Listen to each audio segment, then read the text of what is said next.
BC football has two athletic freaks that they landed in the transfer portal in the last season. They both showed up at practice on Tuesday.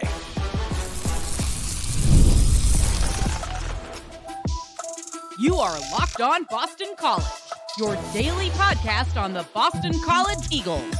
Part of the Locked On Podcast Network, your team every day. Hello, everyone, and welcome. This is Locked On Boston College, your team every day. I'm your host, AJ Black. I'm the editor of Eagle Insider, part of the 247 Network. Today's episode is brought to you by GameTime. Download the GameTime app, create an account, and use code Locked On College for $20 off your first purchase. Terms apply. All right, today we got a packed episode. I was at practice again on Tuesday. I got reports for you on the offense, the defense, and the offensive line. You're going to want to stay and hear about all of that if you want to get yourselves caught up on your Boston College Eagles. Let's get into it. Two names that have stood out that I've been waiting to see have big practices, and we hadn't seen much of them yet. Had the biggest practice of their Boston College career since I've been there on Tuesday, and that is the two transfers that Boston College has at wide receiver. 6'5", 220-pound Texas Tech wide receiver who transferred in this year, Jerand Bradley, and Vanderbilt, 5'8". They're like, pretty different in terms of size. Jayden McGowan. Both of these wide receivers had enormous practices. And when you're looking at what you were expecting from these two dudes, this is exactly what you needed to see. Let's kick it off by talking about Bradley. Bradley, the tallest wide receiver they have, good size. And as I've said in the past, watching him at practice is a thing of beauty at times because this guy, you can be big. Yeah, you can't teach height. That's true. But you also can be tall and not be very good. He is very good. And nothing shined harder than when he went up. Thomas Castellanos threw a deep pass to the sideline, and Jerand Bradley leaped, must have been 10 plus feet.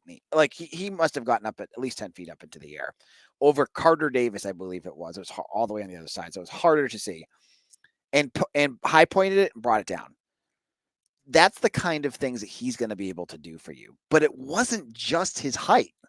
Again, like he's athletic. He got some separation there to do it. Carter Davis, I think, was yelling that he got pushed off, but I didn't see it, so I couldn't tell you if he did or not. It's not just his height, though. Later in the practice session, they're doing more of the drills, offense versus defense, and they're simulating, it's basically 11 versus 11. They're simulating going down the field. It was, I think, third down. Castellanos throws a hook pass. He does a hook route. He catches it and then jukes, and I think it was Amari Jackson, out of his shoes and runs it for another, would have been probably 30, 40 plus yards. Good speed there too. He juked him, and I should be a little bit more specific. He juked him and used a little bit of a stiff arm because he's got a little mass to him, and used that to get out of possibly getting hit.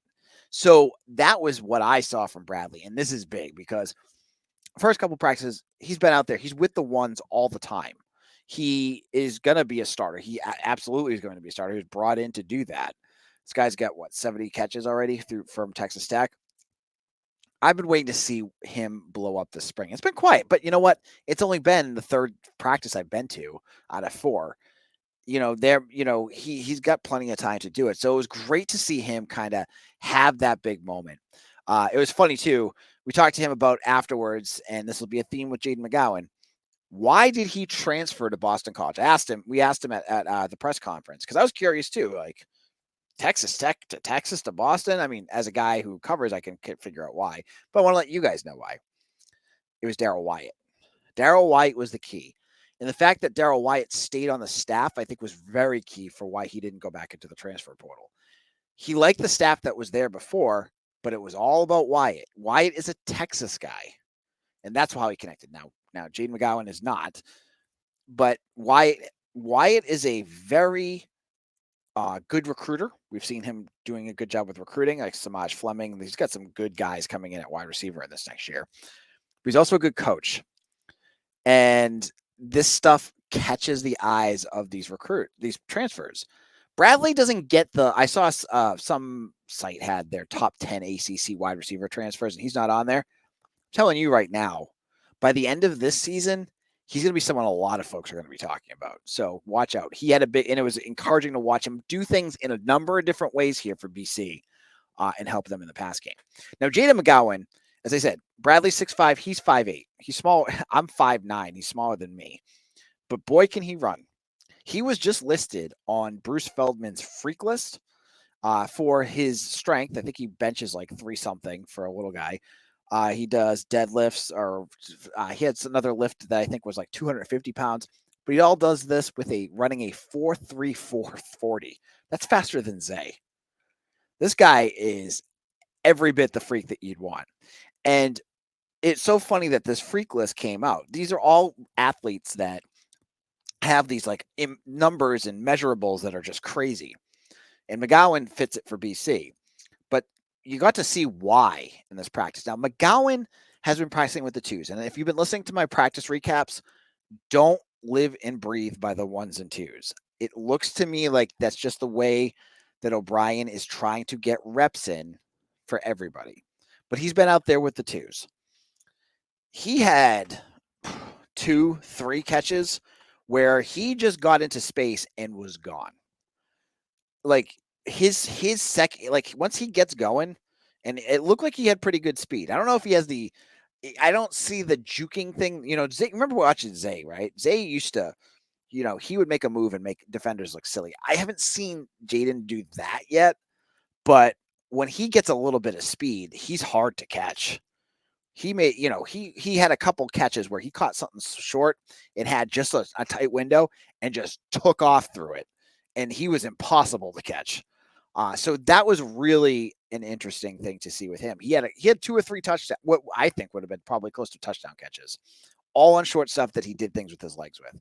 So you're seeing a bit of, at this wide receiver position, a variety of styles of weapons that BC now has at their disposal. You have reliable catchers like Lewis Bond, who I talk about what McGowan can do after the catch. Bond is very good at that too.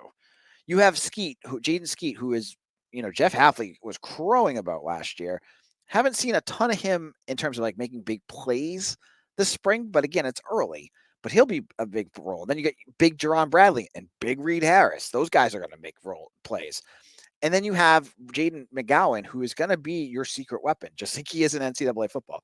By the way, I asked him about that because I know a lot of folks out here play NCAA football. I said, "Hey, have you heard that a lot of BC fans think of you as the cheat code in NCAA football?" And he laughed. He goes, "Man, I get tons of DMs from people that like help. Thank you for helping save my dynasty on NCAA football." He thinks it's hilarious. He thinks the speed should have been higher than 95 though. But that was, you've got all these different talents that you can use.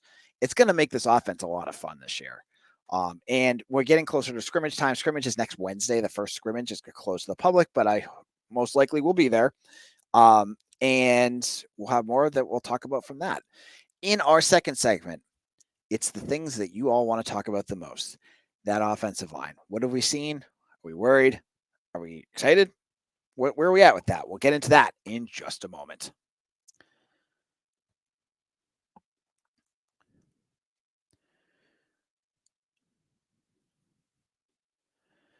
GameTime is an authorized ticket marketplace of Major League Baseball, which makes getting tickets faster and easier. Prices on the GameTime app actually go down the closer it gets to the first pitch. With killer last-minute deals, all-in prices, view from your seat, and their lowest price guarantee, GameTime takes the guesswork out of buying Major League Baseball tickets. You're trying to get to Fenway before the summer ends. Maybe those tickets are not where you want them to be. Get to GameTime. You can see where you're going to see. You're going to get many of the times you're going to get your all-in price so you don't have any surprises. It's a perfect experience. It's super easy to use, and it delivers your tickets right to you. So download the GameTime app, create an account, and use code LOCKEDONCollege for $20 off your first purchase. Terms apply. Again, create an account and redeem code LOCKEDONCOLLEGE for $20 off. Download GameTime today. Last-minute tickets, lowest prices guaranteed. This is Locked On Boston College. I am your host, AJ Black. And I got to tell you about Locked On College Football. It's a great new show that you need to check out if you have not done so already. For your second listen, check it out. Spencer McLaughlin gets you ready for an exciting season on the gridiron with a discussion on the upcoming season and the ever-changing landscape of college athletics, including conference realignment, the transfer portal, NIL, new college football, expanded playoffs, and more. Locked On College Football is available on YouTube and wherever you get your podcasts. Part of the Locked On Podcast Network, your team every day. All right, folks. One last thing. Get into that Eagles Nest Insider program. The note, it's in the notes I've been sending out. I just sent out a whole text about basketball and some of the things I've been hearing about some of the players. You're going to want to be in part of that. I'm going to also put that up on Eagle Insider. You can get in free for the whole football season. No obligations. It's in the notes. Check it out today. Become part of the Eagles Nest. Now, let's look at the offensive line. The offensive line going into this season, I think people have questions, and rightfully so, because you just had to replace two of your guards. But I was not going to mention, he goes, well, you're getting most of your guys back. 3 out of 5 is still getting most of your guys back. Plus, Jude Bowery is a guy that has played. So your only question mark technically is the other guard position, right? With Jack Conley. So one of the guard positions. But as I said on earlier episode, Logan Taylor has yet to practice yet. Logan Taylor was in a boot earlier in the practice. I have not seen him walking around. He might be just be, doing the bikes away from where the media is, but I haven't seen him at practice yet. So the way that the offensive line has been so far, it's been the three that you expect. You've seen Drew Kendall at center, Ozzy Trapilo at tackle, Jude Bowery at the other tackle. You've seen Jack Conley mostly at guard. And then mostly at guard, as in there's been other guys kind of rotating in. So the guard positions have been cycled a little bit. Mostly it's been Conley and Dwayne Alec. Dwayne Alec's played quite a bit, and I know that the other offensive linemen really like him. He's played guard quite a bit. You've seen Kevin Klein in there a little bit as well, and a little bit of Otto Hess. Otto Hess has done. He's usually with the second team, and I believe he's usually center, but he's been thrown around as well. Those have been your starting five. Now you're gonna get Logan Taylor back. He should be back soon. When we saw O'Brien on Sunday, he said probably in the week they would get Taylor back. He was in a walking boot, but he was moving around okay. So hopefully that will be solidified. Now, folks have been asking me, how does the offensive line look? I've heard in previous practices in previous years that there's been issues with like false starts and, them blowing things dead. Now, they don't have refs there now, so they can't call that, but they've had the coaching staff calling things when they see it. I haven't seen any of that being an issue. I have not seen bad snaps. In terms of like when they're playing 11 versus 11, it's been pretty good. There's been a lot of good runs. I'm going to say that with a variety of running backs, both with the 1s and 2s. So I've said, Trayshawn Ward is one of the names I've enjoyed watching the most. He's been excellent in both the run and pass game. Kai Robichaux, though, has been finding holes, and that's because of the run game. He's done a lot of inside runs through the guard tackle to make some big plays. So they are opening holes. And I have not seen either Grayson James or Thomas Castellanos running for their lives for extended periods of times. Now, to be fair, because I think folks are going to be like, oh, well, if the offense is good, then the defense is bad. There's been a few spots where Castellanos has been pressured. Castellanos has been sacked. The run game has been stalled. Those have happened too. So it's not a one-sided affair. And I think that's what folks want to hear and see, is that there's going to be times the offense wins. There's going to be time the defense wins. That's a good balanced team. I see that more often than not. I would say it's tinged more towards the offense. I've seen more explosive runs than maybe you'd want out of your defense. But I've also seen the defense make some good stuffs too. Cam Horsley has been really good at making some stuffs. But when I've talked and done segments on Trayshawn Ward, Kai Robichaux, Dottrell Jones, and Turbo Richards, all of whom have had good runs, you have to give credit to the offensive line for that. So I like the way that they've been playing. Haven't seen them, again, make many big mistakes. So they've done what they need to do. Are they thin? Probably. I don't, when you're asking, like, if a guy goes down, who's going to be replacing him? Dwayne Alec is definitely going to be a name you're going to watch for. Otto Hess at tackle, probably going to be looking at a guy like Jack Funk. Jack Funk, who's, a legacy player here. I'm big fan of the Eagle Insider listeners here, all know him. He's been with the twos. I think he's probably the closest to being ready to go next, to be the next guy up. Now you got to hope that you don't get hurt here. But yeah, I do think it might be a little thin. I think that might be the big question mark with this offensive line. Like, if something happens, I do think Otto Hess would be a good fine center if they have to have it for any reason. But we'll have to wait and see.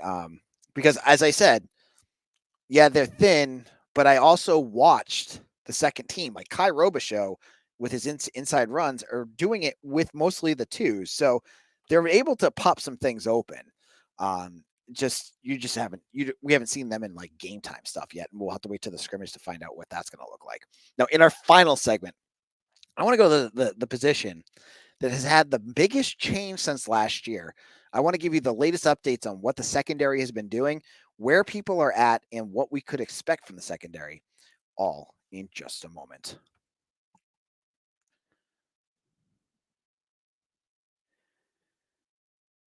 This is Locked On Boston College. I'm your host, AJ Black. Again, Eagle Insider, join our, Locked On BC, Eagles Nest. It's a subtext program. It goes right to your phone. Sign up today. I want to send you guys some stuff today. Make sure you're a part of it. Get in. Then it's in the show notes. It's totally free right now through the football season. I want you to check it out and support the program. Now, the biggest change that we're seeing is the secondary. Now, I was talking to somebody, within the program, and they were saying to me, this is finally the secondary that Jeff Hafley envisioned for a couple of reasons. You have good depth here. I'm going to tell you this right now. Like, top to bottom, the secondary might be the deepest group that I've seen on, other than maybe the wide receivers and running backs on the roster. You have look at your twos right now. Bryquise Brown, Ryan Turner, Cole Batson, and Victor Nelson. All of them have played at the collegiate level. You have Turner and Brown, who are brought in to potentially start, and they haven't even cracked that part yet. You have Cameron Martinez in the twos at nickel. So you have your guys right now showing that they deserve to start. Max Tucker has had a good camp so far. He's with the ones, and he's earned it. He's been pretty good. Amari Jackson, he's been your number one all along. Your safeties, Jalen Cheek and KP Price, they're your starters right now. I have said all along, I love the way that KP Price plays, and Jalen Cheek is growing on me as well. And the fact that you have all these other guys that are battling, iron sharpens iron. Competitiveness is going to only get the best guys out there for your team. So if I'm at practice and I'm watching Max Tucker get blown by Jayden Skeet a whole bunch of times and the staff's all over him, there's no reason that you can't throw Bryquise Brown in there to get the start next if he's playing better at practice. What I'm saying is this secondary looks good. I have not seen a ton of blown coverages. I have not seen them get torched. I did see Kevin Stone tweet out they were doing one-on-ones today, and Louis Bond toasted Cameron Martinez. He spun him around, but that happens, right? So what I'm saying about this secondary is this was one of the biggest concerns I had going into summer camp, and they have answered it at a level that I've been very impressed. And to watch that just the fact that you have guys on your two deep, pretty much all the way down, you have guys on your threes that could still play. You have all that talent there. You can play as much as you need. You can get the best talent out there. You're not just beholden to a guy because you don't have anybody else. I mean, look at the end of last year. It stunk to watch, Max Tucker get burned a few times, but now he is developed. He has game time experience, and he looks like an ACC cornerback. That helped. And so I'm sure in Green Bay somewhere, if he actually still cared, Jeff Halfley would be like, "That's what I was looking for." And honestly, some of this credit all has to go partially to him because he brought in the transfers, he developed these guys. But it took a while. And he did, the reason why it took so long was there was a period where Halfley whiffed hard on some of his cornerbacks that he brought in. Look at CJ Burton, gone. Sean Battle didn't even make it out of the first camp. CJ Clinkscales, gone. Sean Asbury, gone. Like, he had brought in guys, they just all didn't pan out. Now they're panning out, and he brought in guys to complement that through the transfer portal, and Bill O'Brien gets to live in all the glory, and Ray Brown gets to live in all the glory. On top of all of that, the depth that I just laid out, just think of it this way. This is how a program should look. You have good depth there, and if you've listened to some of my earlier episodes when I talked about recruiting, what have I said BC has focused on? They have 8 cornerbacks / safeties coming in. Their secondary is going to be stacked in a couple of years because Ryan Turner's still going to be here. You're going to still have guys like Max Tucker, KP Price, Carter Davis, who I didn't even bring up, but I've seen a lot out of him. You're going to add in all these other talented guys to develop along with them. And all of a sudden, now you have the proper development at your safety and cornerback position that your team needs. So this is a position that I think you should be excited about. Will they have some blips? Are they the most lockdown group? Probably not. But are they going to be a huge liability? I don't see that yet. I don't see them being a liability that's going to hurt their defense. And I think that's a step in the right direction. And I've seen them make some good plays too. I've seen Bryce Queese Brown make a play, a couple of plays. Max Tucker make a couple of plays. They're doing what they need to do. And especially going against the wide receivers that BC has, that's only going to make them better going into the season. Thank you all so much. On tomorrow's episode, we will have Mitch Wolf of Eagle Insider on. I've been going to all practices, but he's actually coming in out of town to go to a practice on Friday. He's going to tell me what he's going to be looking for. If you're into what Mitch talks about, and I know a lot of you are, you're going to want to hear this episode. So make sure you hit subscribe wherever you get your podcast. Like this podcast, give it 5 stars, and hit subscribe on YouTube if you have not done so already. Before you leave, get in that Eagle's Nest right now. Become a Eagles Nester with me. I hope to see you guys all there. Thank you all again, and I'll see you again for another episode of Locked On Boston College, your team every day.